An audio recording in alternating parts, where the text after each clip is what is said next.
Mulheres extraordinárias, maravilhosas. Vanessa Cavalini, Maria Ribeiro, Roberta Sara, Tamira Petrônio.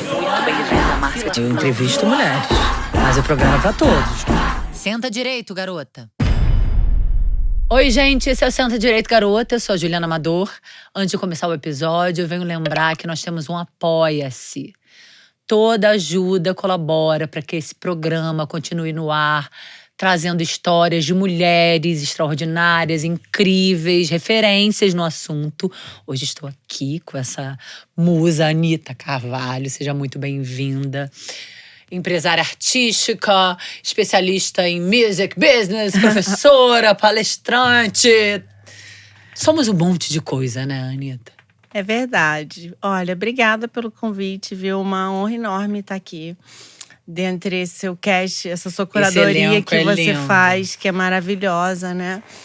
E é muito bom a gente poder ser o que a gente é, independente da etapa da vida. Eu só me descobri professora aos 38. Ah, é? Quero saber disso tudo. Eu fundei a escola. E hoje é a profissão que eu mais amo, como eu estava falando com você antes da gente começar. Ela queria que viesse na frente de tudo isso. Mas, Anitta, me conta tudo. Vou fazer faculdade. Você fez faculdade de entretenimento? Eu comecei 4 faculdades, só terminei a última. Eu comecei a trabalhar com produção porque eu estava dando muito trabalho. Eu tinha 16 anos. E os meus tios tinham uma produtora em Niterói. E a minha mãe me colocou para trabalhar lá, tipo, vai se ocupar, garota. Então você começou na prática. Comecei na prática. E foi assim, inclusive, que eu conheci o meu marido, né? Com quem eu sou casada há 29 anos, acabamos de completar. Foi nessa produtora que ele o meu pai… Ele também trabalhava lá? Não, ele era produtor da Adriana Calcanhoto na época, produtor executivo dela. E o meu pai, compositor, queria mostrar uma música para Adriana Calcanhoto. E eu trabalhava na produtora que tinha um caderno de contatos, que era uma coisa preciosíssima na época. Sim. Você não tinha Instagram, internet. Então, para você entrar nesse mercado, era muito fechado, era muito difícil. E com aquele caderninho, eu encontrei o contato da Adriana, era o Afonso. Eu liguei e ele falou que estaria em Niterói, minha cidade, dali a 2 semanas, uma coisa assim, no Teatro da UF, que era na esquina da minha casa. Então eu fui pessoalmente, junto com meu pai, entregar a fitinha pro Afonso. Ele que me recebeu. E daí se passam 29 anos, 3 filhos. Afonso CNPJ é o seu marido? É o meu marido, até hoje. Gente, história de comédia romântica. Foi verdade, foi muito bacana. E olha, essa fita que eu entreguei pra eles… Essa música foi gravada? Não foi gravada, mas só chegou às mãos da Adriana Calcanhoto 25 anos depois. Por que? Afonso escondeu a fita? O que Afonso fez? Perdeu a fita. E você perdoou Afonso? Casou com Afonso? Fez 3 filhos com Afonso? Ele não se perdoou. Então, foi difícil pra ele próprio lidar com isso todo esse tempo. Ele te contou isso, tipo, anteontem? Não, já tem um tempinho. A gente entregou quando a gente estava 25 anos juntos. Aí a gente esteve com a Adriana… E entregou, chocada, contando, olha, Adriana, essa fita tá levando 25 anos pra chegar em você. Mas tá chegando. E é uma fita afetiva. Na verdade foi um fio condutor de uma formação de uma família, né? E olha, a influência do meu pai não parou por aí. Porque eu descobri que todo esse trabalho que eu faço com artistas independentes e de formação, e de trazer informação, e de tentar abrir a caixa preta, é para ajudar artistas como ele. Sim. Que eram artistas independentes. Tudo que você está fazendo, né, na teoria e construindo métodos, é simbolicamente fazendo a fita chegar nas mãos. É exatamente isso. Não tinha nem feito essa associação, mas é exatamente isso. Que legal. Mas aí nessa produtora você se apaixonou pelo Nessa mundo produtora da música? Eu me apaixonei pelo trabalho. Sim. Logo com 18 anos eu era programadora da Cantareira, que era onde ficava essa produtora, num espaço alternativo lá em Niterói, que era o Circo Voador de Niterói. A gente fazia a mesma programação, Dread Lion, Sim. Forró Sacana, Nativos. Antes de ser Nat Roots, a banda se chamava Nativos. E fazia show lá, eu fazia a programação, a produção, tudo. E nessa época eu fazia produção cultural na UF, foi minha primeira faculdade. Mas eu casei muito cedo, casei com 18. Pois é. Engravidei com 19 do primeiro filho. Uau! Tive com 20. E emendei mais 2 filhos, porque eu me encontrei muito na maternidade também. Sou uma mãe muito feliz. Mas isso acabou me afastando da faculdade naquele momento. Com certeza. E aí, com 25, eu decidi fazer medicina. Depois que eu tive meu terceiro filho, eu falei, Com agora 25 eu vou anos fazer. você já era mãe de 3? Já era mãe de 3. Anitta do céu. Sim. E aí eu encarei um cursinho durante 1 ano. Não passei em medicina, mas passei em primeiro lugar em psicologia na PUC. E ganhei uma bolsa lá. E eu já fazia curso de terapia familiar sistêmica, porque eu era bem conselheira, assim. Tipo, imagina, 25 anos, 3 filhos. As pessoas procuravam para conversar e tal, como é que era isso. Porque minha história, ela é um ponto fora da curva, né, dentro das estatísticas. Eu fui morar com o Afonso 2 meses depois de ficar com ele a primeira vez. Então, foi uma coisa muito fora do comum, né? A gente se apaixonou. Minha mãe foi morar nos Estados Unidos. Eu não quis morar com a minha avó e fui morar na casa dele. E assim ficamos. Sim. E até aqui Nunca chegamos. mais saí da casa de Afonso. Nunca tipo mais isso. Hoje a gente está na nossa casa. Mas naquela época foi tudo muito rápido. E um ponto fora da curva, você diz, porque funcionou, né? Exatamente. Porque para além da rapidez, da paixão e da ação impulsiva de uma jovem, deu certo. E a gente é um casal, era uma história modéstia à parte, feliz, sabe? Sim. A gente tem um relacionamento de longo prazo. A gente trabalha junto, ele é empresário artístico. A gente é sócio desde 2001. Nosso gente, CNPJ muitas tá sociedades. Muitas sociedades. Sim. Com esse homem. Sim. Essa fita do seu pai. Essa fita grande tem bruxo, história. seu pai. E aí você então eu psicologia fiz na PUC. Psicologia 1 ano, só que nessa época a Beth Carvalho foi trabalhar no escritório. E eu, que tinha uma atuação mais paralela ali, porque eu fazia faculdade de psicologia também, fazia o curso de terapia familiar, eu acabei decidindo trancar. Do Afonso, que era nosso, né? Você você trabalhava? Eu tava ali Sim. e tal, eu tava ali na supervisão, equilibrando os pratinhos, cuidando muito do back-office, né? Da estruturação, da organização. E quando a Beth entrou, a gente mudou de patamar, né? Em 2004. A gente deixa de ser um escritório que cuidava de artistas independentes, como Forra Sacana. Chegamos a trabalhar com o Bezerra da Silva, fomos os últimos empresários dele. E outros artistas independentes da época, o próprio Ponto de Equilíbrio. A gente, com a entrada da Beth, a gente passa a trabalhar com artistas de mainstream. E isso exige toda uma reestruturação. Então, eu já tinha uma intuição sobre gestão.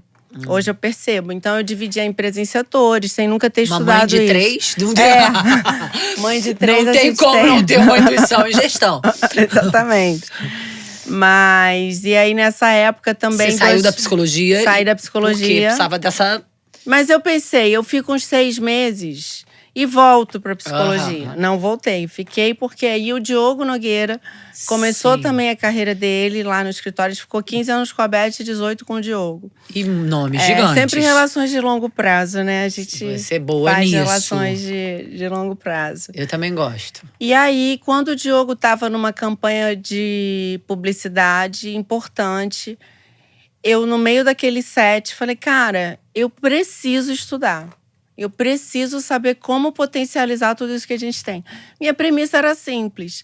Se intuitivamente funcionava, imagina se a gente pegasse técnicas de gestão profissional e aplicasse a atividade artística. Essa foi a minha premissa simples. Sim. E é uma premissa que depois eu pude comprovar correta, porque o primeiro ano que eu apliquei planejamento estratégico na empresa, a gente teve um resultado 49% maior do que o que a gente esperava.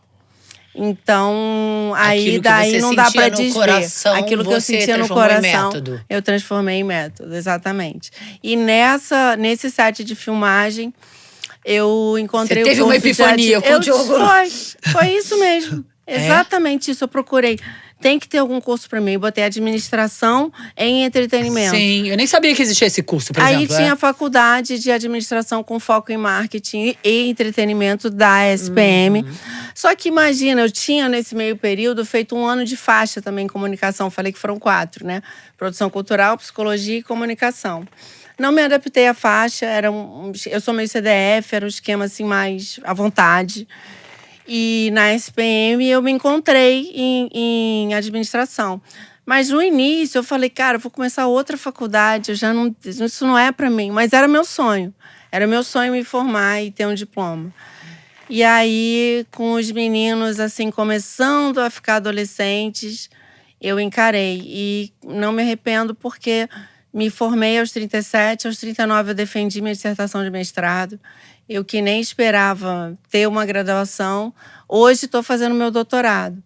Então, pude, mesmo tardiamente, encontrar o meu lugar. E foi aí que eu comecei a trabalhar com educação, foi depois do mestrado. Porque foi no mestrado Calma que aí, eu você botei tá no papel. Agora um beijo, tchau, Anitta Caboto. Eu tô lá parada ainda, vivendo a minha epifania do Diogo Nogueira que você transformou. Nessa época você tava fazendo alguma faculdade, não? Não, eu tava sem estudar e eu tava percebendo Nessa a necessidade. busca. A necessidade. Assim, os escritórios de produção, eles às vezes parecem grêmios estudantis. Funciona na base do barata voa. Funcionava, né? Hoje em dia muita coisa já melhorou. Já se Muitos profissionalizou empresários mais. já se profissionalizaram. Mas quem é old school não pensa em gestão profissional, em sistema de gestão. Coisas simples, tá? Faz tudo, organiza tudo no Excel, não tem processo. Aí entra um produtor, faz de um jeito, entra outro produtor, faz de um jeito, não consegue padronizar as ferramentas, os procedimentos, para que se a pessoa sair já tem um manual de como aquilo tem que ser feito, entende? Então, coisas que qualquer empresa Transformar normal um artista faria. numa empresa. É o que eu defendo, não me bate. Não sei se te bater. Porque, assim, pra mim… Isso é óbvio que isso pode parecer assim, com uma frase, ela assim, solta, pode parecer assustador, né? Vai pegar esse recorte. Até porque e a gente dá uma impressão de que você subestima o talento, né? Dá uma falsa impressão, não é talvez. isso.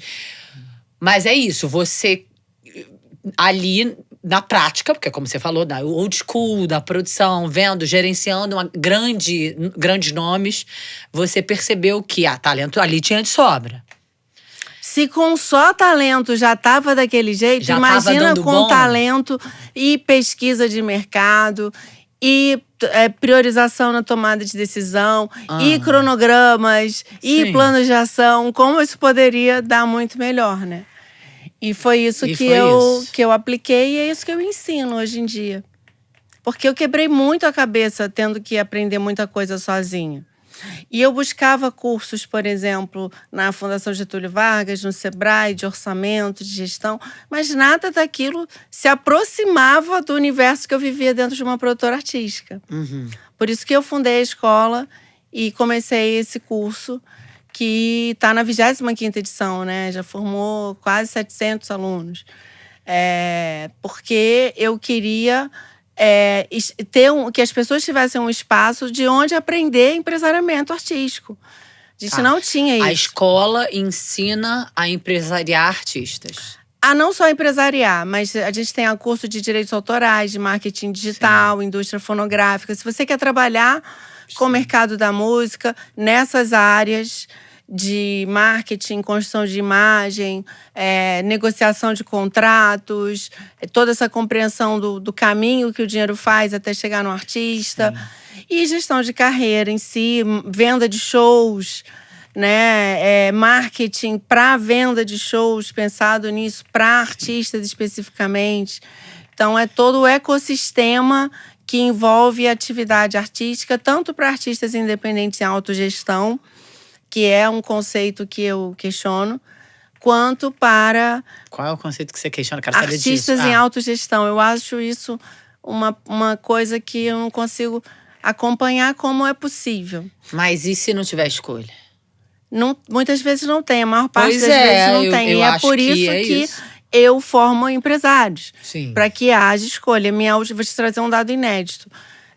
Eu acabei de fechar o formulário da pesquisa de 2025, que é a 5ª edição da minha pesquisa sobre empresariamento artístico. E só 8% dos artistas que responderam disseram ter um empresário. Sim. Mas, ao mesmo tempo, eu costumo falar, cara, você vai montar a sua banda, você não precisa de um baterista, você precisa de um empresário. O artista que tem um empresário, e eu vou trazer mais dados de pesquisa, ele fatura mais, faz mais show e é mais feliz com a própria carreira, em 23% do que o que não tem. Nossa, ela tem números, ela é muito gestora. Essa mulher é um acontecimento. Não basta só talento. Não basta só talento. O talento é a matéria-prima. O talento é imprescindível. Sem talento não adianta ter gestão. O talento é imprescindível? O talento é imprescindível. No meu ponto de vista, é algum talento. Às vezes o cara não tem nenhum talento musical, mas ele tem um talento para viralizar, ele tem um talento para fazer um hit. Para chamar atenção. Ele tem um talento para chamar atenção. Ninguém tá aí fazendo sucesso à toa. Eu penso dessa forma. Nunca foi sorte?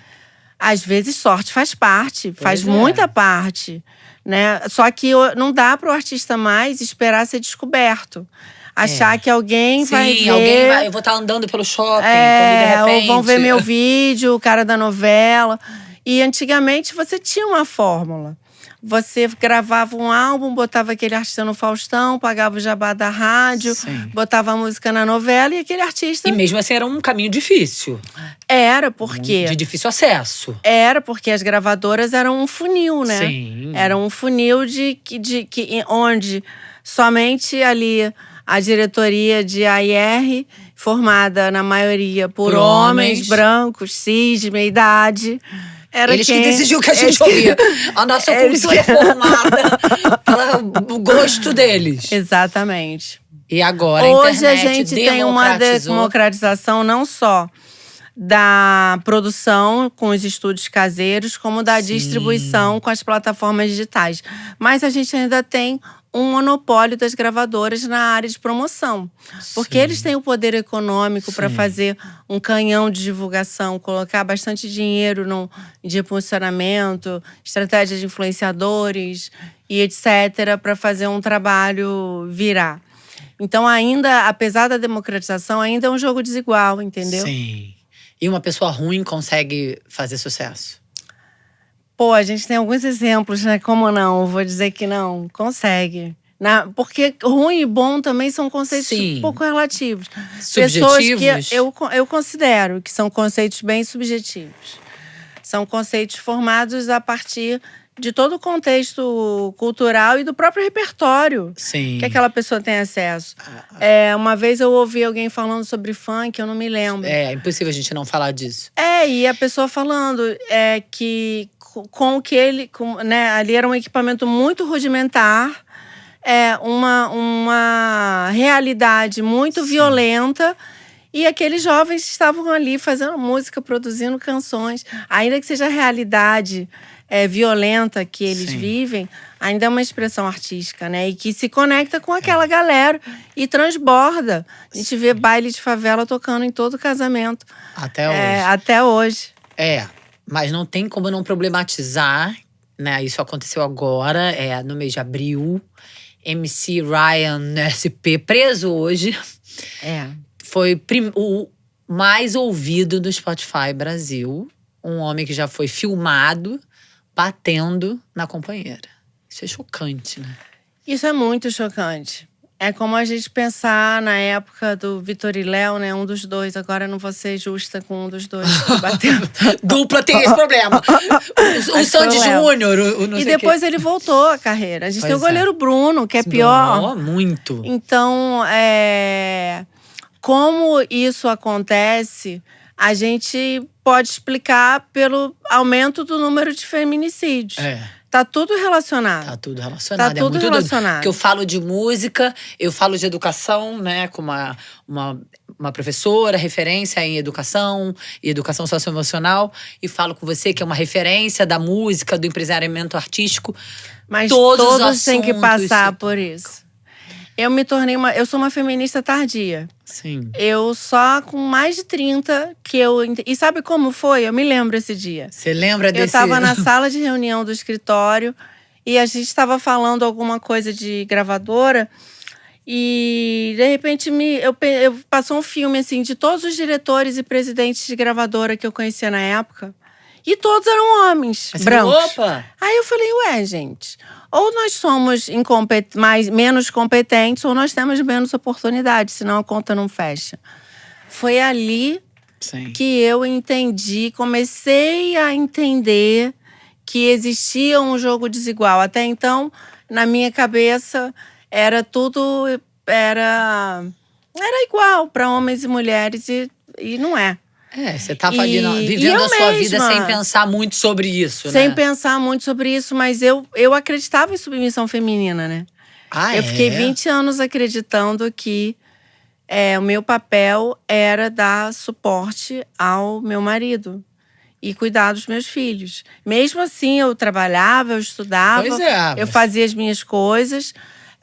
Mas eu fui muitos anos, assim, a mulher do Afonso pra muita gente. Hoje ele é o marido da Anitta, né? Em muitos casos. Afonso, você é totalmente marido da Anitta. Mas eu não tinha… Eu só Mas fui ele já tinha uma carreira, né? Não, ele já tinha… A gente tinha uma carreira junto, esses anos todos juntos. Vocês construíram juntos. Mas só quando eu fiz o mestrado é que eu tive o mesmo reconhecimento que ele teve… sem até ter uma graduação. O que mostra que mulheres precisam estudar mais para ocupar o mesmo espaço, né? Muito mais preparadas. E olha que o Afonso é um cara, assim, fora de série, sabe? Ele não é um cara machista, ele nunca usufruiu desse meu pensamento, ele nunca se aproveitou desse pensamento, ele nunca defendeu esse pensamento. Isso era um pensamento que eu tinha baseado numa crença religiosa limitante, que me dirigiu durante um bom tempo da minha vida e que num determinado momento, opa, não é isso. Sim. Tanto que o nosso casamento sobreviveu a essa transformação importante que eu vivi ali com 38, 39 anos, né? Quando eu terminei o mestrado, fundei a escola, comecei a dar o curso. O mestrado foi em… Economia Criativa, que é a mesma minha área de doutorado. E a minha dissertação no mestrado foi sobre o papel do empresário artístico. Como que é esse personagem, né, do mercado, o que ele faz, tipo o Globo Repórter. Sim. Onde vivem, do que se alimentam, como se reproduzem. É por aí, porque não tinha literatura, não tinha um artigo definição, com né? Palavra-chave, empresário artístico, empresariamento artístico, nas palavras-chave ou no resumo. Em 2017, quando eu fiz o meu TCC. Então, não existia literatura. O meu trabalho, ele inaugura um campo, uma área, né, de estudo de gestão de carreira no Brasil, né? Existiam coisas fora. Mas até então, toda a literatura era muito voltada para a indústria fonográfica, direitos autorais. O empresário, ele é uma figura ainda invisibilizada. Se você for pensar, ele é uma figura até demonizada. Como se ele quisesse tirar seu dinheiro, né? Ele é visto como o cara mercenário que quer tirar… É só você ver nos filmes. Sim. Filme do Elvis, do John. O que explora, né? Exatamente. Então… e isso, eu acho até… E muitas vezes se confundia com alguém da família, né? Que era um aproveitador. Porque precisa de uma questão de segurança, né? De ser honesto. Isso. Aí escolhe uma pessoa que não tem competência, que não tem entendimento, que toma decisões erradas. Sim. Né? E então, eu acho que isso vem muito dessa dicotomia arte-mercado. Da ideia de que o negócio é sujo. Lembra quando você falou no começo, que a gente falou, eu falei vergonhadinha, pra mim música é um negócio? Sim. Porque é quase como se fosse um pecado tratar a arte como uma atividade econômica. Desgraçando a arte, transformando ela em negócio. E não, são coisas que são paralelas. A arte não precisa de justificativa. A arte existe porque a vida não basta. Sim. A atividade econômica associada à arte, que é um meio de vida. É um meio de viver nessa terra. E ainda bem, né? É. Porque muitos anos atrás os artistas morriam pobres. Exatamente. A gente começou… Por isso que tinha o mecenas, né? O mecenato vem lá da Idade Média, que eram os nobres que pagavam para os artistas serem artistas. Daí que vem a palavra mecenato. Sim. Então, sempre… E isso mostra que sempre precisou de incentivo externo, né? A atividade, assim. Por isso que a gente precisa das leis de incentivo. A gente precisa das políticas públicas, dos editais. Porque a gente não tem… no streaming, uma receita que… Eu ia te perguntar isso. Com a sua estratégia, qualquer artista independente tem uma fórmula para chegar lá? De jeito nenhum. Eu não vendo fórmula do sucesso. Aliás, eu detesto esse negócio do traga o sucesso amado em 3 dias. Eu vendo a fórmula do trabalho. Eu vou te ensinar o que você tem que pensar para tomar suas decisões, para escolher os melhores caminhos, para usar dados, análises e usar ferramentas. Cronogramas, planejamento financeiro. Eu vou te ensinar como trabalhar a sua carreira, fazer um plano de negócio para a sua carreira, que cá entre nós, você faria para qualquer outro negócio. Se fosse abrir um restaurante, uma carrocinha de cachorro-quente. Você não abre uma carrocinha de cachorro-quente sem saber quanto custa a carrocinha, quanto tempo vai demorar para você recuperar, quanto você vai ter que cobrar de cachorro-quente, onde vai ser o ponto onde você vai botar a sua carrocinha. No entanto, todos os dias artistas lançam músicas sem ter ideia de como vão recuperar aquele valor. Ou gastam toda a verba que eles têm na produção. Pode falar palavrão aqui? Pode falar o que você Aí quiser. mixa na puta que pariu com fulano de tal, etc. E não sobra um centavo pra promover, pra fazer o impulsionamento, pra ter um social, pra pagar um designer, pra fazer uma capa, um fotógrafo, pra fazer as fotos. Então, a não ser que seja um hobby e você não se importe em fazer um lançamento secreto que ninguém vai ver, se não for esse o seu caso, você precisa tratar a sua carreira como um negócio. Você precisa… Sabe que teve uma… Agora, você falando isso, eu lembrei… que veio uma atriz aqui e as atrizes, assim, um pouco mais… Eu também sou atriz. E na minha época era assim, você precisava ter um empresário que tinha que escolher se andando no meio da rua, né? um agente. Tudo muito… E adorei que você falou, não tinha definição. Você não sabia exatamente quem era esse cara. Mas ele tinha mais acesso aos testes e tal. E veio uma atriz, assim, mais nova geração e que me falou, a gente precisa aprender a ser um CNPJ. Isso. É exatamente isso que eu falo. Porque vinha muito… A gente tem essa coisa do romance, né? Do dom. O dom divino. O artista, ele às vezes, ele se acha um ser especial. Cuja humanidade deveria ser grata pela existência pura e simples dele. Ele muitas vezes não se vê como um operário da arte, como um profissional da arte. E às vezes ele tá ali numa estrada curta de 2, 3 anos, ele fala, mas não tem resultado. E eu falo, olha, qual profissão que em 2, 3 anos de dedicação você já chegou lá? Na música até pode acontecer, você ainda tá num lugar que ainda tem o risco de você, pegar um hit… E a hit a gente não explica, fenômeno a gente não explica, é fenômeno. Não explica. Não, até agora não explicaram, né? Como é que… Tem até alguns trabalhos que tentam identificar padrões e tal, científicos nisso. Mas como é que você explicar isso, eu te pego? Não tem explicação. São artistas, compositores que conseguem captar o inconsciente coletivo antes dele acontecer. E aí aquilo gera uma conexão com muita gente ao mesmo tempo. E vira essa onda avassaladora, que nem sempre se sustenta, né? Muitos artistas viralizam e tem depois vários não exemplos. Sabem o que fazer com aquilo, que é isso. Não sabem o que fazer, não estão que prontos. A Anitta ensina. É isso aí, às vezes o artista tá pensando só no lançamento. É muito comum isso. E você tem que pensar no que vem depois do lançamento. Tá, você vai fazer um show de lançamento, e depois? Então você vai ter um vazio existencial terrível no dia seguinte. Você tem que pensar na sua continuidade. Por isso que a gente faz plano para 3 anos. A gente faz um plano pensando em 3 anos de carreira. Isso quando você vai agenciar alguém? Isso quando eu vou dar… Sim, quando eu vou agenciar alguém, a primeira coisa que a gente faz é o planejamento. Porque não dá pra desver. Com um artista. 4, 5 encontros. Eu nem começo a trabalhar com artista se não passar pelo planejamento antes. Então, geralmente, a gente conversa… estamos aí interessados, namorando. Vamos fazer um planejamento pra gente ver onde você quer chegar. Porque a matéria-prima é o artista. O planejamento que eu faço, apesar dele usar técnicas tradicionais, ele é completamente adaptado à realidade do artista. Ele usa o que o artista é, o que ele pensa, o que ele quer, como matéria-prima para construir estratégias para chegar nesse lugar. Por isso que não é um plano pronto. Eu não posso chegar para você e dizer, olha, para você fazer sucesso, você tem que fazer um financiamento coletivo e gravar um feat e lançar assim assado. Não tem essa fórmula. Não tem essa fórmula. Cada artista… Até porque cada artista quer uma coisa.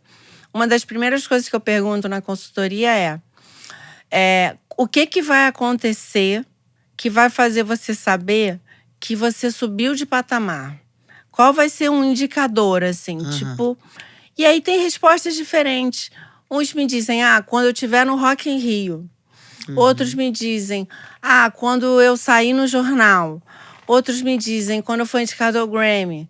Outros me dizem, quando eu tiver shows lotados. Cada uma dessas respostas implica numa ideia de público que vai te reconhecer diferente. Quando eu falo do Rock in Rio, eu estou dizendo que a expectativa de retorno que eu tenho é do mercado, que é quem vai me contratar. Então, as minhas estratégias vão ser direcionadas para falar com esse mercado. Já se eu digo que é quando eu sair no jornal, eu estou falando do reconhecimento da mídia. Então, as minhas estratégias vão ser na direção de criar ganchos editoriais para eu ter chance de ter espaço nesses lugares. E se eu estiver falando de resultados digitais, números bombados ou shows cheios, eu estou entendendo que esse artista quer o reconhecimento do público.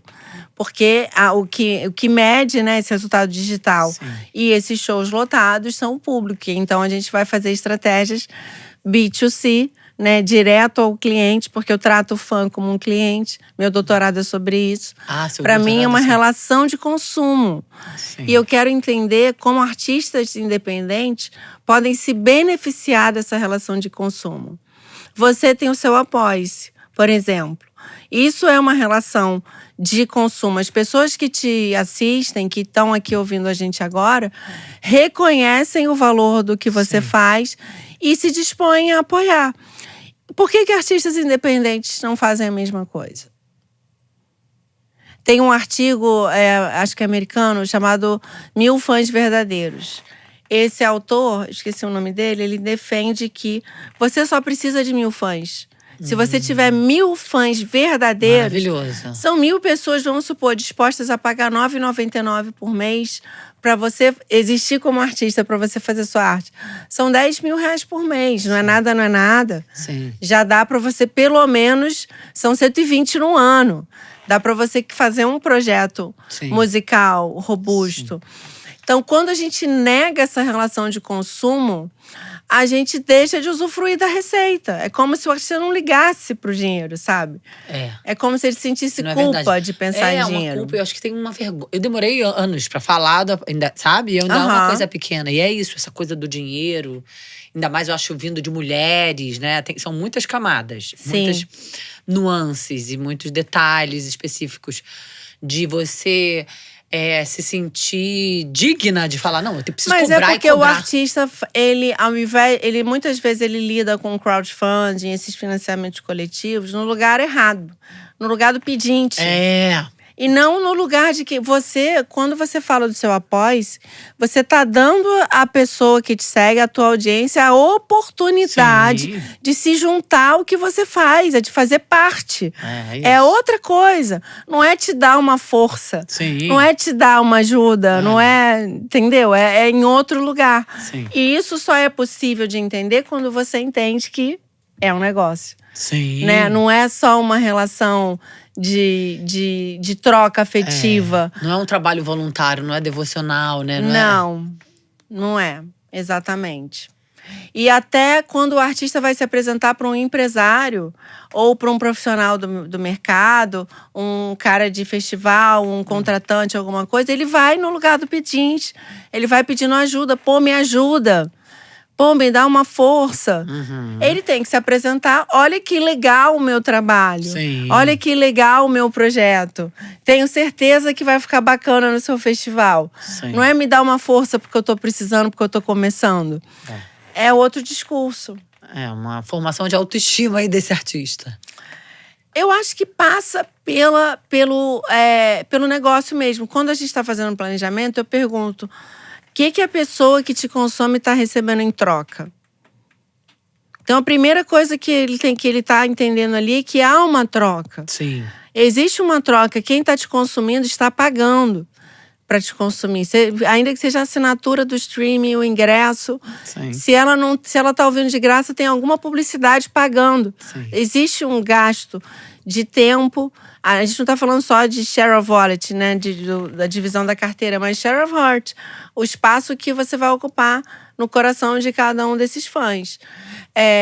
Então, isso é fundamental, você entender que há uma troca comercial. Você está oferecendo algo, ainda que é simbólico, é intangível, é invisível. Mas o que é que você está oferecendo? O que você está dando em troca de quem está te consumindo? E aí as respostas geralmente são afeto, reflexão, entretenimento, alegria, transformação social. E quando eu pergunto, sua razão de existir, então, é proporcionar, através da música, transformação social e consciência de classe. Mas é só isso que te move? Não, eu também quero fazer as pessoas pensarem. Mas que mais? Eu quero as pessoas felizes. Mas que mais? É um hobby. Eu preciso de um tempo até a pessoa dizer: ganhar dinheiro, é verdade. E é mesmo, tem que ser sustentável, né? Sim. Pois é, tem que ser. E isso tem que entrar na sua missão, porque senão não vira um objetivo. Claro. Não vira Sim. algo a ser perseguido. Muitos artistas falam: mas tá difícil conseguir show. Porque show é a principal fonte de receita, né?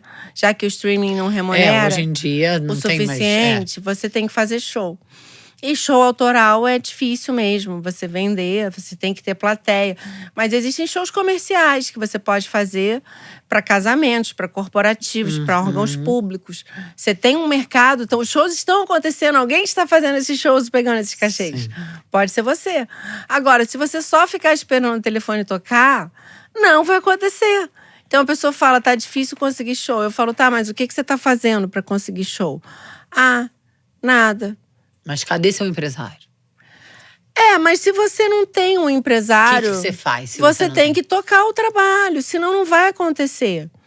É possível se vender sozinha? É difícil, né? Muito. É muito difícil. Eu conheço uma artista famosa que ela tem um alter ego. E aí é a Patrícia. Quando ela tá falando de trabalho, ela é a Patrícia. E ela, a artista mesmo, ela só aparece no final da história. Conheço uma outra artista, eu esqueci o nome. Essa eu podia falar o nome porque a história é pública, mas eu não vou lembrar agora. Que negociou com a gravadora toda a negociação por e-mail. E quando chegou, como se fosse a empresária, e quando chegou para assinar o contrato era só ela. E ela revelou: não, gente, era eu mesma que estava fazendo aquela negociação. Então esse é um recurso legítimo e justo que você pode usar. Mas lembra que eu falei que quando você está procurando a banda, você não está procurando baterista, que você tem que procurar o empresário também? O empresário não precisa ser um grande empresário. Claro que não precisa não ser um é. empresário estabelecido. Sim. Pode ser aquele cara mais descolado do grupo, que é despachado, que é bom vendedor. Traz ele de sócio, igual o baterista é. O que eu tento é trazer a mentalidade do quão fundamental é esse. Sim. Porque você não começa a banda sem baterista. Então, em tese, você não devia começar até você encontrar um empresário também. Ou desse tipo, sabe? Do tipo do seu nível. A gente usa essa palavra empresário artístico, ela traz uma grandeza, traz um distanciamento. E eu vejo muitos produtores, muitos empresários se apresentando como produtores de artistas pequenos. Ah, eu sou o produtor. Aí eu pergunto, tá, mas quem vende o show? Eu. Quem negocia com a gravadora? Eu. Quem faz o cronograma de lançamento e supervisão nas redes sociais? Eu. Então, deixa eu te dar uma notícia. Você é um empresário. E por que ele prefere dizer que é produtor? Porque ele não se vê no lugar de empresário, porque ele acha que é uma coisa grande. E existe uma confusão entre empresário e investidor. Não necessariamente o empresário é quem investe. Investidor é quem bota o dinheiro, o empresário é quem gera. O empresário é o CEO da marca artista. Sim. Entende? Então você pode ser um empresário pequeno que não investe naquele artista e continua sendo um empresário. O que define ser um empresário é a atividade que você exerce. Então, assim, eu defendo a democratização da profissão, sabe? De mais produtores se reconhecerem como empresários. Isso. Muito legal, porque fica tudo mais acessível, né? Exatamente, e a gente tira a ideia de que é um clube fechado. Sim. Porque durante muito tempo foi. Foi. Eu participei de um debate uma vez com uma grande empresária famosa. Eu estava no comecinho da minha carreira, como educadora, né? Uma das primeiras palestras assim, que eu participei. E ela falou que não era possível ensinar alguém a ser empresário. E eu ali, humildemente, tive que dizer, olha, você pode não ensinar talento. Se a pessoa vai ser sagaz para negociar, se ela vai ter visão estratégica, isso eu concordo que você não pode ensinar. Agora, montar um planejamento, fazer uma planilha, definir prioridades, criar um plano de ação, isso eu consigo ensinar sim. Isso é possível da gente. Então, porque se não é possível ensinar, parece que é um dom divino, né? Parece que uns são, outros não são. Igual unção, né? Tipo, você tem ou você não tem. E não é isso. É uma atividade profissional, como qualquer outra, que você pode aprender a exercer. E é uma atividade que é entre nós bastante rentável, né? O empresário, depois do artista, é quem mais ganha. Sim. E quanto mais o artista ganha, mais o empresário ganha. Não, e o empresário pode ter mais de um artista. Verdade, ele pode ter 2, 3 artistas e ganhar em várias frentes, né? Então, assim, é uma atividade rentável. Os shows estão acontecendo e são intermediários. Você continua empresariando? Ou você está muito professora? Não, eu amo ser professora, consultora. Já fiz mais de 300 consultorias desse tipo, né? De planejamento estratégico. Mais de 300. Mas eu sigo com a Música e Mídia. Esse ano a gente completou 25 anos de CNPJ. E a gente está fazendo trabalhos muito legais. A Anitta e o marido dela. O marido. A gente trabalha com uma cantora de samba chamada Karina, que está preparando um trabalho novo. Agora, o último trabalho dela foi com o Zeca Pagodinho dirigindo. Que legal. E agora a gente está com um projeto novo sobre mulheres no samba. Fizemos a turnê de 50 anos do Jorge Aragão no ano passado. E foi uma turnê incrível, porque ela foi toda sustentável, toda acessível. A gente, desde o início, pensou nas melhores práticas, desde a kit para autistas, a treinamento atitudinal, todo um olhar para a gente fazer os transportes com carros elétricos e reduzir papel para fazer tudo por meio eletrônico. Tivemos vários treinamentos disso. Então foi uma oportunidade bem legal. Fizemos a turnê de 25 anos do Ponto de Equilíbrio. Estamos fazendo um trabalho com o bloco Bangala Fumenga, que está sendo incrível, do Rodrigo Maranhão. E algumas novidades que eu ainda não posso contar. Não pode? Não posso.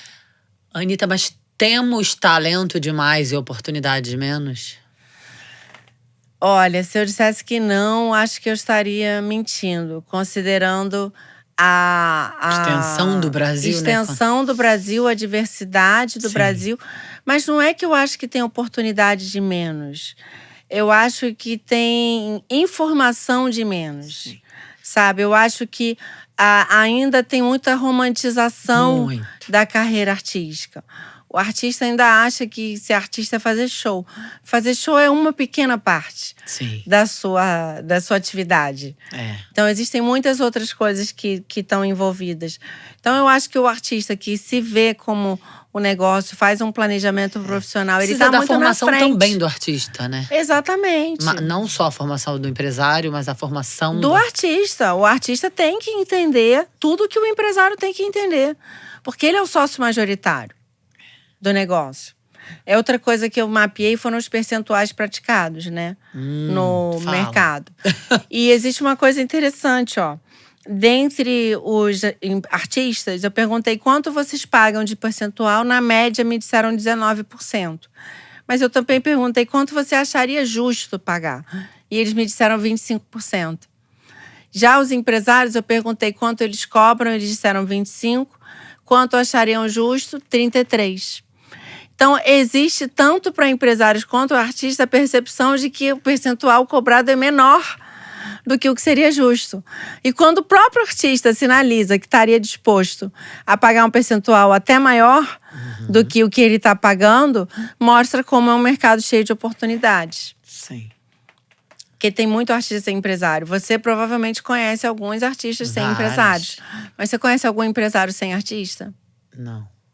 Não conhece. Todos têm mais de um. Então, aí pequenos ou grandes, né? Sim. Então, todos estão aí super ocupados. Difícil. Por isso que às vezes é legal pegar alguém do começo. Muito. Como foi o caso do Paralamas. Essa, né, até como atriz. É tão legal crescer junto. Porque fica nessa coisa, quando a gente já é grande, todo mundo quer. É, vender Coca-Cola, né? Mas Anitta, então não tem fórmula do sucesso, que eu acho que é tudo aquilo que todo mundo deve te pedir. Não tem fórmula do sucesso. E às vezes mas a pessoa me pede… Mas tem estratégia pra fazer. Tem técnica pra criar estratégia. Tem jeito certo de criar estratégia. E tem jeito certo de priorizar suas estratégias. Porque o problema não é só criar estratégia é mole. Mas como Você é que já criou um monte. Por que e como é que a Anitta segue sendo um monstro sempre, há tantos anos, se mantendo na crista da onda? Bom, ela tem um olhar estratégico muito forte, né? Ela fez escolhas consistentes de posicionamento e bancou essas escolhas. Levou a sério Ela é uma jogo. grande empresária. Ela é uma grande empresária, mas ela tem equipe. Sim. Ela tem pessoas que representam ela. Por isso que eu acho que não é dizer que a Anitta não tem um empresário. É dizer que a Anitta é a empresária principal, mas ela tem parceiros que representam ela no mercado, fazendo o papel do empresário artístico. Esse é um modelo que eu chamo do modelo do artista empresário. Peraí, o próprio artista é seu empresário. Mas ele tem um profissional que o representa. E esse profissional, às vezes, ganha um fixo, às vezes ganha um fixo mais um percentual. Às vezes ganha só um percentual, mas ele é quem… A Anitta não atende contratante. A Anitta não discute os detalhes com a gravadora. Ela discute o macro, como é que vai ser o lançamento e tal. Depois tem ela time toma que desdobra. Grandes decisões. Ela toma as grandes decisões. É como eu vejo. Agora, tem o modelo de sociedade, que é um modelo em que artista e empresário estão juntos na alegria e na tristeza, na saúde e na doença. Então, o projeto custa 100 mil, cada um vai investir na sua proporção. Lucrou 200 mil, cada um recebe o seu resultado na sua proporção. Nesses casos, o percentual varia de 20% a 40%. 20% quando é um artista grande com um escritório pequeno. 40% quando é um artista pequeno com um escritório grande. E 1/3 é um percentual razoável quando os dois estão do mesmo porte. E quando os dois estão começando, é isso? É 1/3, que é uma coisa mais justa. É até o quanto os empresários acham justo, né? Ali os 33%. Tá. Mas também tem o modelo do empresário investidor, que é quando o empresário investe dinheiro na carreira do artista. E esse é um modelo perigoso, porque geralmente os percentuais que os empresários ficam são mais altos do que o do próprio artista. E isso só se sustenta por um período. Enquanto está naquela fase de investimento, de crescimento. Agora, quando está o avião, voo de cruzeiro, o de cachê altíssimo, e o artista começa a ver o investimento já pago há muito tempo. Sim. E ele começa a ver que a maior parte da grana está indo para o empresário. Geralmente isso dá briga. Aliás, o que a gente vê na imprensa de briga geralmente são modelos nesse formato. Entre artistas e empresários de descumprimento de contrato. O empresário que investiu demais virou dono do artista. Exatamente. Tem bandas que funcionam nesse modelo. O artista, o empresário é dono do CNPJ da banda e ele contrata os músicos, contrata os cantores, contrata todo mundo que vai participar e ele é o dono da banda. E bandas que surgem através desses programas de realities, então é um perigo, pode acontecer isso, né? Eu soube que o Ruge era algo parecido com isso. Completamente. Elas ganhavam a roupa da C&A. Eu não sei o detalhe da fofoca. Eu sei. Mas eu não duvido. Milhões de, né? Não duvido nem um pouco. O cachê era tipo uma roupa na C&A. Eu não duvido, infelizmente. Eu acredito.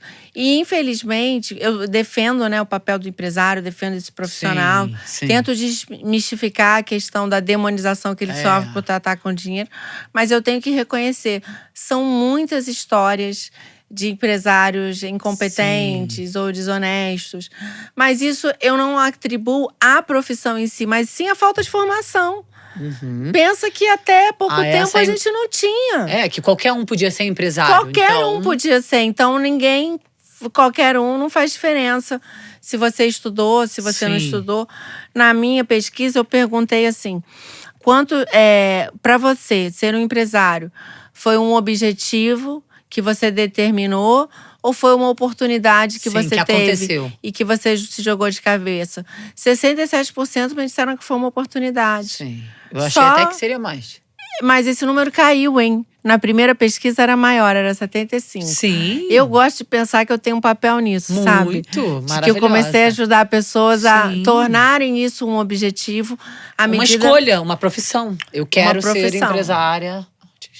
Exatamente. Que é uma profissão, cara, rentável, prazerosa, dinâmica. Sim. Sabe? E que é muito escassa. Tem muito mercado para isso. E o mercado da música não para de crescer, né? Sim. Não para de crescer. A gente, o ano passado, mais uma vez, teve crescimento de 2 dígitos. E a gente está em 8º lugar no mundo, o Brasil, hoje, em consumo de música. Outro dia eu vi um cara de fundo, sabe esses fundos que tentam comprar direitos autorais? Agora tá nesse… Tá bombando. Tá bombando isso. E ele estava me dizendo que o fonograma do Gil valoriza mais no longo prazo do que a grama do ouro. Uau.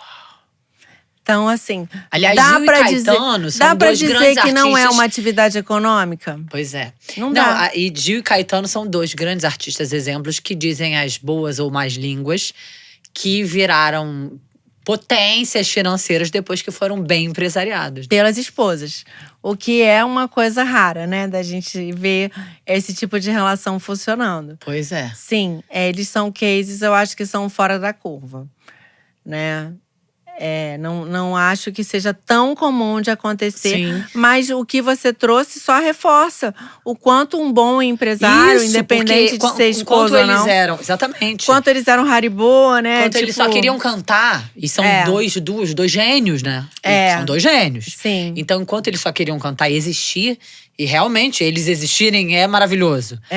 Tava ali, eles talvez sobrevivessem de música. Sim, mas se tornaram potências comerciais a partir de gestão. Olha como a gestão potencializa. Muito. A gestão não cria o artista. Nisso. E provavelmente elas tiveram que aprender na prática, mesmo sendo esposas, mas vamos transformar isso aqui num negócio. E se cercaram de equipes. Claro. Né? Tanto a Flora quanto a Paula têm escritórios grandes, com equipes grandes, estruturadas, organizadas, profissionais que estão há anos com eles. Então, não é também o bloco do eu sozinho, né? Para você fazer uma estrutura profissional que atenda um artista desse porte, hoje, na nossa pequena produtora, a gente tem 12 pessoas. Sim.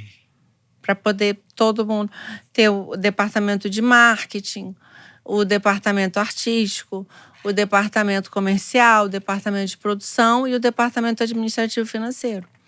São os 5 grandes núcleos como eu organizo a empresa, e o processo passa o bastão de núcleo para núcleo. Eu ensino isso no curso. Porque se você vai vender show, você tem que gerir show.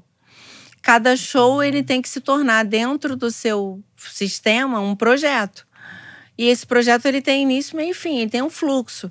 Começa no marketing que anuncia, passa para o comercial que vende, que passa para o administrativo financeiro que fecha o contrato, que passa para a produção executiva que produz, que devolve para o administrativo financeiro que faz o fechamento e que entrega para o comercial para fazer o pós-venda. Ah, Anitta, mas eu não tenho essa equipe toda. Não tem problema. Muda o boné. Faz tudo que tem que ser feito, só que cada hora com seu boné. Sim. Porque aí você vai conseguir gerenciar mais shows, vai conseguir ter mais produtividade do que se você ficar com tudo embolado. É possível. É Mudando o muito boné. possível. E eu vi muitos casos nesses Você viu artistas independentes Muitos. que conseguiram, de alguma forma, chegar em um lugar desejado. No lugar só se de- organizando com essa estratégia, com esse planejamento. Sim, eu vi muitos artistas e empresários. Agora, que não vi nenhum sem empresário conseguir. Sendo honesta. Sim. Existe uma dificuldade muito grande. A gente planeja, coloca tudo no papel, tá claro ali pro artista o que ele tem que fazer, por onde ele tem que Isso começar. na sua consultoria, né? Na minha consultoria, no curso, enfim. Sim. Mas ele tem muita dificuldade de executar, de tirar do papel. Sim. E olha que a gente faz um passo a passo, tarefa por tarefa, Sim. do que precisa ser feito, né? No plano de ação. Então, não é uma coisa… O que tem que ser feito, quem tem que fazer e o prazo que aquilo tem que estar Tá mastigado. concluído, tá mastigado. Mas mesmo assim, se não tiver um braço executivo, sabe? Alguém que olhe para aquilo todos Sim. os dias e fale quantos shows eu vou vender hoje. Sabe? Quantas gravadoras eu vou contactar? Como que eu vou fazer o meu próximo lançamento? Que editais muita eu vou diferença. estar Pois é. inscrevendo para poder financiar? Qual vai ser minha estratégia? Então, isso faz… Não tem como. É simples a matemática. Se você se dividindo, você tem o resultado X. Se você tiver alguém fazendo só o que você se dividia para fazer, não tem como esse resultado não ser X mais alguma coisa. Com certeza. A não ser que você tenha alguém muito incompetente. E você, nessa altura do campeonato, seria empresária artística de um artista pequeno, começando? Sou e fui. Na pandemia, a gente trabalhou com 2 artistas que foram frutos de planejamento estratégico. Eu fiz o planejamento estratégico Sim. dos 2 e vi ali um conjunto de forças que me interessou de trazer os 2 para o escritório. E aí, o que te interessa? Foi intuição, Que- paixão, não talento? é intuição. Nem eu tinha nem assim, mergulhado sobre a parte artística. Quem cuida mais da parte artística na sociedade é o Afonso, meu marido. Ele fala, mas você não vai ouvir a música. Afonso nem entregou a fita. Nem entregou a fita. Eu falo, eu não preciso ouvir a música porque a opinião dele, minha opinião sobre a música dele não interessa.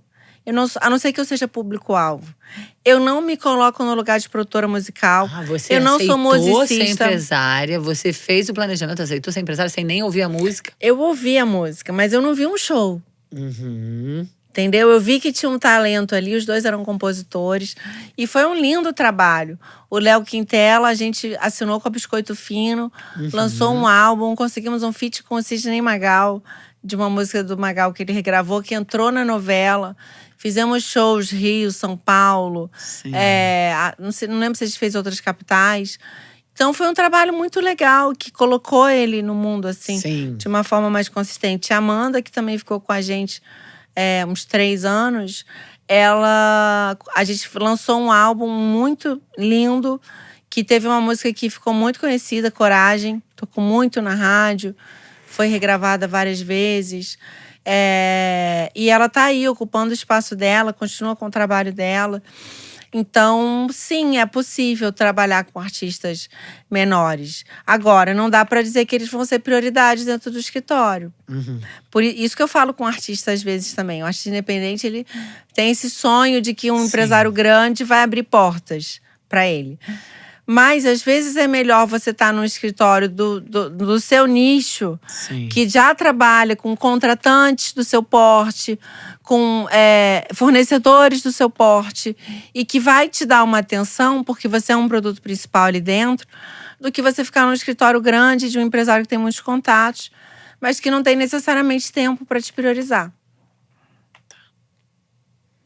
Então tá, então a arte é um grande negócio. Te convenci? Não é só um negócio. A arte é, talvez, dentre as atividades econômicas, aqui tem um capital simbólico associado maior, né? Então, qual assim, o preço da arte? Qual o preço da arte? E esse capital simbólico torna ainda mais relevante a importância do investimento público. Porque a cultura, ela define a identidade de uma nação. Sim. E a música é a expressão cultural que perpassa todas as outras expressões culturais. Ela perpassa a dança, ela perpassa o audiovisual, ela perpassa a moda, ela perpassa… enfim, tudo que está envolvido com vida tem música junto. Verdade. Então, ela é trilha sonora. A gente, hoje em dia, antigamente… Da vida, né? Antigamente, a gente parava, falava fazer o quê? Eu me lembro que eu chegava da escola com 14 anos, eu falava, vou ouvir música. Também. Ouvi Tim Maia. Aí eu pegava o disco do Geraldo Azevedo, o disco mesmo, LP, colocava na vitrola, deitava no sofá, e o que eu ia fazer? Ouvir música. Era uma atividade. Sim. Você lembra disso? Claro. E quando foi a última vez que você ouviu música desse jeito, sem fazer nada? Eu ouço bastante música. Sem fazer nada? Tipo assim… Cozinhando, vendo o celular, malhando, correndo. Sim. Mas parar para ouvir a música com o encarte, lendo as letras… Nunca mais eu fiz isso na vida. A música era uma atividade em si. Sim. Ela não era um pano de fundo. Porque também ela não era tão acessível, né? Hoje você tem no seu celular a música que você quiser. É muito louco, É muito louco. Porque isso… Eu me dei conta outro dia, né? Que tem tanta gente que eu amo, que eu ouvia, que eu tinha CD.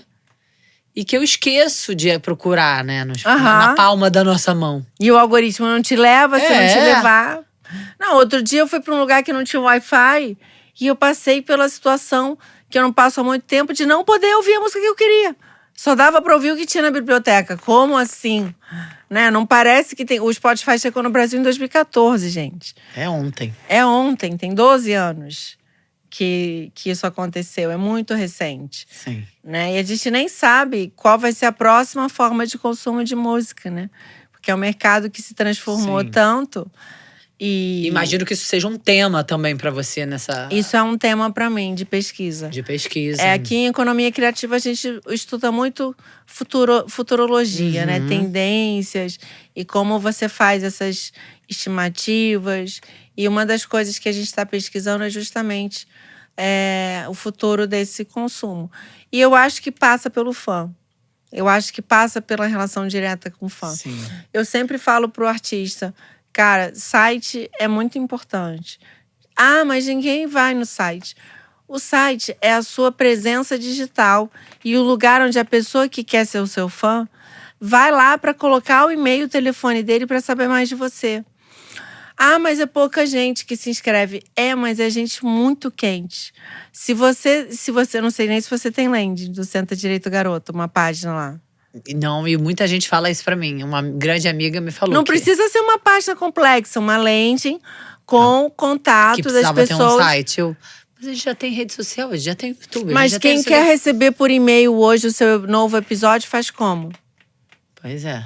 Através do Instagram ou eu mandando. O problema do Instagram é que aquele fã não é seu. É do Instagram. Você não sabe quem ele é. Quando você tem o e-mail… O celular, aquele fã passa a ser seu fã, passa a ser sua base. Por isso, gestão de comunidade para artista independente é tão importante, é tão fundamental. Por isso que eu estou estudando isso no doutorado, porque meu objetivo é entregar valor para a comunidade independente. Eu podia pesquisar 1000 coisas. Meu pensamento foi, cara, o que eu posso entregar, pesquisar, entender… que vai fazer diferença na vida de artistas independentes. Aí eu volto para minha pesquisa. Qual a principal dificuldade relatada por eles, em primeiro lugar, para 40%?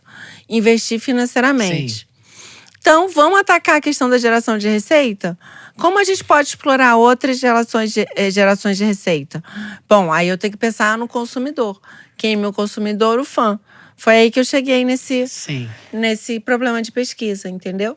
Então, foco no fã. Foco no fã, porque é foco no cliente, é quem te consome. Sim. É quem vai te consumir. Então, você tendo o e-mail das pessoas, você pode anunciar os episódios novos, você pode falar de novidades, você pode fazer uma curadoria de conteúdos de outros podcasts ou outras coisas que você acha que é bacana a tua comunidade ficar sabendo. Você começa a entregar valor para além do próprio podcast. E um casal de artistas que eu tava atendendo, que eu tô atendendo, fez o site. Em um mês eles tiveram 100 inscritos. Pra surpresa deles. Viu, Clary? 100 A Clary inscritos. é minha amiga que que cuida da nossa mídia social e identidade visual. E ela sempre fala, a gente precisava de um site. Eu ficava, nossa, um site? Demodê, né? Coisa mais antiga, velha. vintage. Gente. Nossa, que coisa mais anos 90, sei lá, 2000. Não, mas é um lugar pra centralizar as informações. Tem o link da Sim. vaquinha, tem o link do seu Instagram, os seus links oficiais, seus contatos oficiais. Então, e principalmente uma área que a gente chama de captação de leads, que é essa área de cadastro. Sim, Concorda? Você só dá seu e-mail pra uma coisa que você quer muito, não é? claro. Então, esse fã, podem ser só 100, como ele falou. Mas são 100 pessoas que provavelmente vão fazer o seu pré-save, vão aderir ao seu crowdfunding, vão comprar ingresso pro seu show. Diferente dos 5.000 seguidores que você tem no Instagram, que você não sabe quem é quem. Sim. Você não sabe pra quem tá entregando. Tem 50 e não tem nenhum. Tem 50 mil e não tem nenhum, né? Tem 10 na E página. você lembra, só precisa de 1.000 fãs verdadeiros. Adorei esse artigo. Muito legal. Muito legal.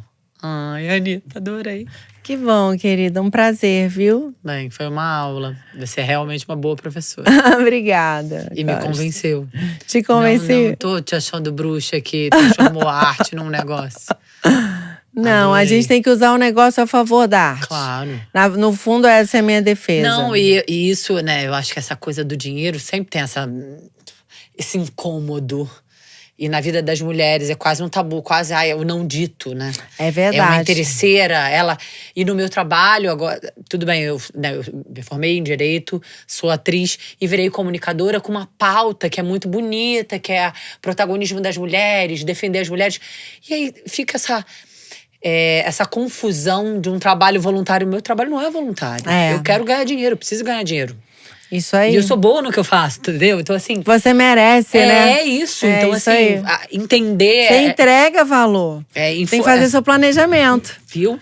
Preciso da Anitta Carvalho. Termino esse episódio com a certeza de que nós todos precisamos de uma Anitta Carvalho na vida. Ainda bem que você tá formando, gente. É isso aí. Que bom, querida. Olha, um Parabéns. prazer enorme, viu? Parabéns pelo trabalho. Eu amei. Vida longa ao Senta Direito Garota. Sim.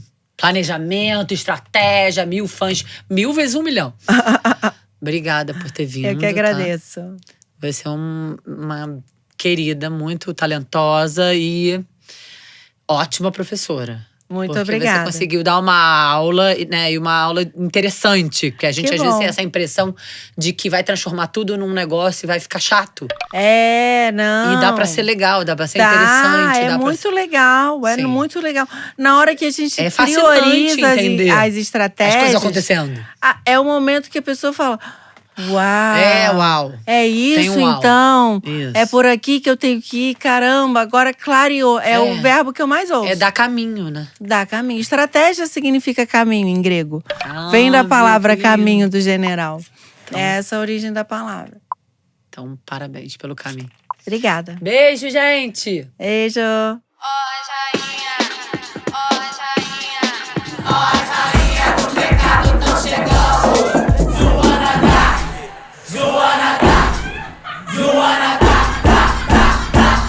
Senta direito, garota.